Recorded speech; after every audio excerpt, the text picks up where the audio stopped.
We want to wish a happy 30th anniversary to McCurdy's Comedy Theater and Humor Institute. Folks said it couldn't be done. Comedy clubs never survive very long, but since McCurdy's first opened in Sarasota in 1988, they've just gotten bigger and bigger and more popular. They started out very well prepared. Both Pam and Les have college degrees in theater performance, and it's serving them well. Congratulations, you guys. What a ride. Thank you. What are you proudest of over these 30 years? Me. No. I groomed him well. You did. You did. Well, a succcessful marriage and being in business together over 30 years. I'll tell you how we did it. Look at her. But, and also, you know, moving because we didn't have business degrees. We were, you know, theatrically trained. Yes. So, which was good, but you did have to learn all the inventory control systems and management and training, and that's why Mr. Klauber, all the people we talked about have been so helpful to us in sharing and helping us with making that leap. From just Pam was the one that took that on, because I'm going to tell you, that was not me. I'm marketing and shows, and Pam was, I said, look, somebody's got to do that. Somebody's got to watch the back end. Somebody's got to be the person that when you walk in the room, everybody stands up straighter.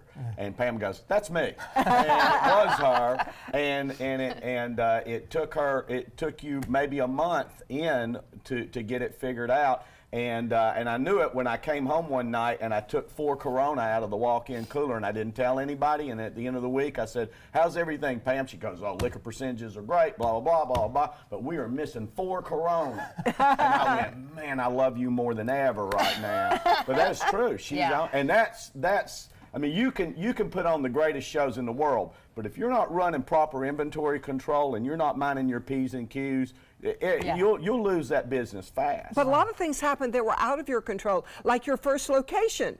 You were out at the Airport Marina Hotel, and it closed? Yes, it was owned. It's unusual that the property is owned and managed by the same, you know, family. By a family, yeah. And they sold it. And the corporation that bought it, of course, brought in a different company to manage it. And we were in California. We got a call. Sorry, but this is your last weekend. See you, bye. We were like, oh my goodness. Was that wasn't that around Christmas? Yes. Yes, it was. Yeah, that was our Christmas present. Yes. And, but we had met a guy named Jerry Gibbs who had opened up a place called the Big Kitchen out on Clark Road. He had a little lounge that would seat barely 90 people. And he had talked to us about doing a one-nighter, and we called him and said, how would you like the whole club?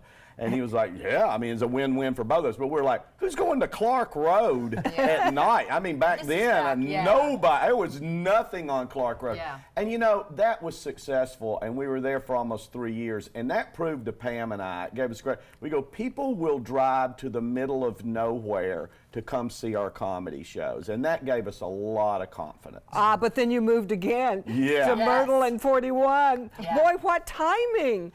Yes. I mean, I have to say it was, you know, not the property that we were, you know, courting, but it had all the positives. We need parking. That's the #1 thing. Yeah. And we need cheap rent. Cheap rent. It was pretty darn cheap. Yeah. But, I mean, literally 2 weeks before we were supposed to open 9/11, and we were like, oh my gosh. Awful. And you know, we were like, how can you laugh? Yeah, who's coming to a comedy club and who cares? You know what I mean? We got bigger fish to fry, this, that, and the other. But we opened a couple of weeks later with the Tennessee Tramp. And we had 1,000 people come through. And 3 weeks after that, David Brenner came in for the first time and sold out every show. And it was amazing. Well, you've had such big-name comics. How did you get these through the years? Paid them. Money works pretty well. Money does work. but go ahead. Once again, just the reputation that Sarasota has, the hard work the theaters have done here in, you know, educating our audiences, and we have great audiences with great shows here. And you all are part of that. Yes. You all are part of that. And we knew, me being a comic, I understand what comics want when they come in. I understand what makes a difference. And you can't believe how many times even celebrities tell me that they go into these clubs in major cities, and it's like, nobody gives them the time of day.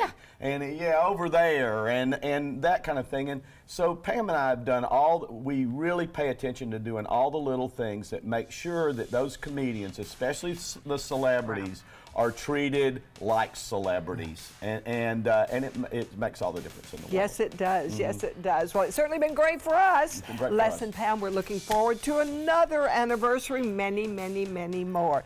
And by the way, comedian Ron Feingold is going to be performing here this weekend. For tickets and information, go to McCurdy'sComedy.com.